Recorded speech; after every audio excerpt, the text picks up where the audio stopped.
அனுபவிக்கக்கூடிய சலுகைகளை, உரிமைகளை, வாய்ப்புகளை தமிழர்களும் சரிசமமாக பங்கிட்டு பெறுவதற்கான சூழலை உருவாக்குகின்றார் போல் அரசமைப்பு சட்டம் திருத்தப்படுமா என்பதுதான் நம்முடைய முதல் கேள்வி.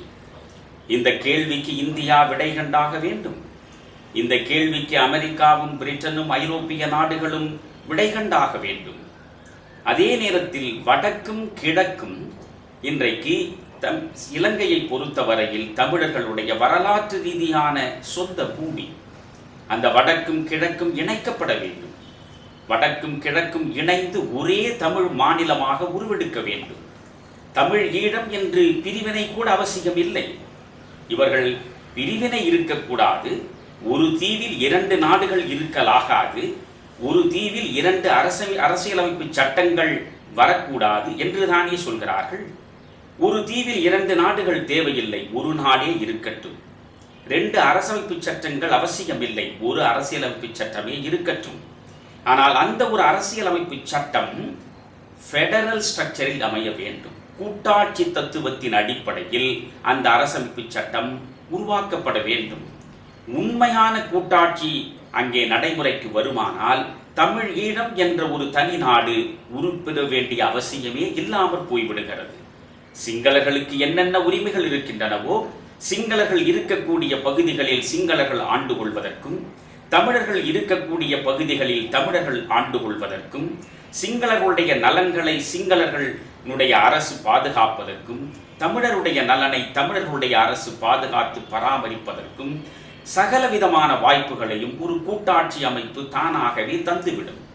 எனவே ஒரு உண்மையான கூட்டாட்சி அமைப்பு ஏற்படுகிற நிலைமை வந்து சேருமானால் 2 நாடுகளாக வேண்டிய அவசியம் இல்லை, துண்டாட வேண்டிய தேவையும் இல்லை. ஆனால் அரசமைப்பு சட்டம் அந்த திசை நோக்கி திருத்தப்பட வேண்டும். அப்படி திருத்தப்படுமா? இது அடுத்த கேள்வி. எனவே இன்றைக்கு தமிழர்கள் சிங்களர்களுக்கு இணையான உரிமைகளை பெற முடியாமல் அவர்கள் பல்வேறு துரோகங்களுக்கு ஆளாக்கப்பட்டார்கள். புலிகள் வளர்ந்தார்கள் என்றால், வன்முறையை ஆயுதமாக கொண்டார்கள் என்றால், இராணுவ நடவடிக்கையில் ஈடுபட்டார்கள் என்றால், அதற்கு பின்னாலே இருக்கிற பின்புலத்தை முழுமையாக நாம் பார்க்க வேண்டும். வெறும் கிளைகளை மட்டும் பார்த்துவிட்டு முடிவுக்கு வராமல் வேர்களை விசாரித்து பார்க்கிற மனோநிலை முதலில் எல்லாருக்கும் வந்து சேர வேண்டும். இன்றைக்கு வடக்கிலே இருக்கக்கூடிய தமிழனுக்கும் கிழக்கிலே இருக்கக்கூடிய தமிழனுக்கும் சம உரிமை சிங்களர்களுக்கு இணையாக இல்லை என்பது முதல் உண்மை. சிங்களம் மட்டும்தான் ஆட்சி மொழி என்று அரசமைப்பு சட்டத்தில் ஒரு திருத்தம் வந்த பிறகு தமிழ் அழிக்கப்படுவதற்கான சூழல் உருவெடுத்தது அடுத்த உண்மை. தமிழர்கள் கல்வியை பெறுவதில் முதன்மையாக நிற்கிறார்கள். எனவே அவர்களுடைய முக்கியத்துவத்தை, முதன்மையை கல்வி அடிப்படையாக கொண்டிருக்கிறது. எனவே அவர்கள் கல்வி பெறுவதை தடுக்க வேண்டும் என்று கருதிய ஈனத்தனமான சிங்கள அரசு தரப்படுத்துதல், ஸ்டாண்டர்டைசேஷன் என்கிற ஒன்றை கொண்டு வந்து சிங்கள மாணவர்களுக்கு ஒரு மதிப்பெண்ணும் தமிழ் மாணவர்களுக்கு ஒரு மதிப்பெண்ணுமாக வைத்து பேதப்படுத்தி தமிழரை விட சிங்களர் கல்வியில் முன்னேறுவதற்கான சூழலை உருவாக்கியது. இது மாற்றப்படுமா என்பது கேள்வி. இன்றைக்கு சிங்கள இராணுவத்தில் ஒரு தமிழனுக்கு கூட இடம் கிடையாது. இந்தியாவிலே இராணுவம் இருக்கிறது என்றால் இந்த இராணுவத்தில் காஷ்மீரத்திலே இருந்து கன்னியாகுமரி வரை இருக்கக்கூடிய எல்லா மனிதர்களும் அங்கம் வகிப்பதற்கு எந்த விதமான தடையும் கிடையாது. ஆனால் சிங்கள இராணுவத்தில் சிங்களர்கள் மட்டும்தான் இடம் பெற்றிருக்கிறார்கள். அங்கே தமிழர்களுக்கு இராணுவத்தில் இடம் இல்லை. தமிழர்கள் இராணுவத்தில் கணிசமாக இருந்திருந்தால் இப்படிப்பட்ட மிக மோசமான அரக்கத்தனமான நடவடிக்கைகளை ராஜபக்சே அரசு எடுத்திருப்பதற்கான வாய்ப்பு இல்லாமல் போயிருக்கும். எனவே சிங்கள இராணுவம் இருக்கிறதே, அது சிங்கள இராணுவமாக இருக்கக்கூடாது, இலங்கை இராணுவமாக இருக்க வேண்டும் என்றால் இலங்கை இராணுவத்தில் சிங்களர்களுடைய எண்ணிக்கைக்கு ஏற்றாற்போல் எவ்வளவு பேர் இருக்கிறார்களோ அதே போன்று தமிழர்களுடைய எண்ணிக்கைக்கு ஏற்றாற்போல் இலங்கை இராணுவத்தில் அவர்களும் இடம்பெற வேண்டும். அது நடக்க வேண்டும். காவல்துறை இருக்கிறது. இந்த காவல்துறை வடக்கிலும் கிழக்கிலும் இருக்கக்கூடிய தமிழர் நிலத்தில், தமிழர் ஆட்சியில் தமிழர் ஆட்சியின் அதிகாரத்தின் கீழ்தான் அந்த காவல்துறை இயங்க வேண்டும். இன்றைக்கு தமிழ்நாட்டிலே காவல்துறை இருக்கிறது என்று சொன்னால் மாநிலத்திலே இருக்கக்கூடிய காவல்துறை முழுக்க முழுக்க மாநில அரசின் கட்டுப்பாட்டில் இயங்கக்கூடியது. இது மத்திய அரசின் ஆணையில் இயங்குவதில்லை. மத்திய அரசு இந்த மாநில அரசுக்குள்ளே அமைதியையும் சட்டம் ஒழுங்கையும் காக்க வேண்டும் என்றால் கூட அது தானாகவே வந்துவிட முடியாது. அது மாநில அரசினுடைய அனுமதியை பெற்றாக வேண்டும், மாநில அரசின் ஒத்துழைப்பை பெற்றாக வேண்டும். அதற்காக தனியாகவே மத்திய அரசு சென்ட்ரல் ரிசர்வ் போலீஸ் என்று வைத்திருக்கிறார்கள். எனவே மாநிலத்தில் இங்கே இருக்கக்கூடிய தமிழகத்தில் அந்த முதலமைச்சருடைய கட்டுப்பாட்டிலே தான் காவல்துறை முழுமையாக இயங்குகிறதே. அதுபோன்று வடக்கிலும் கிழக்கிலும் அமையக்கூடிய அரசு தமிழர்களுடைய அரசாக இருந்து அந்த தமிழருடைய அரசின் கட்டுப்பாட்டில் முழுமையாக காவல்துறை இயங்குவதற்கான வழிவகைகள் காணப்பட வேண்டும்.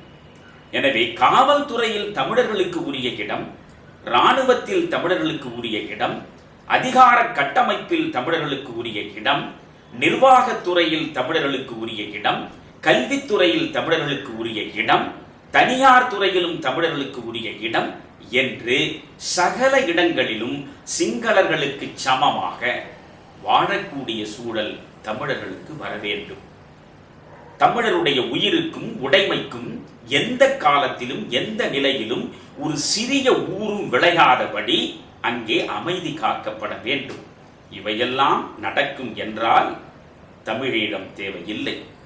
இவையெல்லாம் நடக்கும் என்றால் இலங்கை 2 நாடுகளாக துண்டாடப்பட வேண்டிய அவசியம் இல்லை. இலங்கையில் சிங்களர்களும் தமிழர்களும் நண்பர்களாய், தோழர்களாய், உறவினர்களாய், சகோதரர்களாய் தோளோடு தோள் உரச அன்பு சார்ந்து வாழலாம். அப்படி வாழ வேண்டும் என்றுதான் ஒரு 50 ஆண்டு காலம் தமிழர்கள் சிங்கள அரசோடு தொடர்ந்து போராடி பார்த்தார்கள்.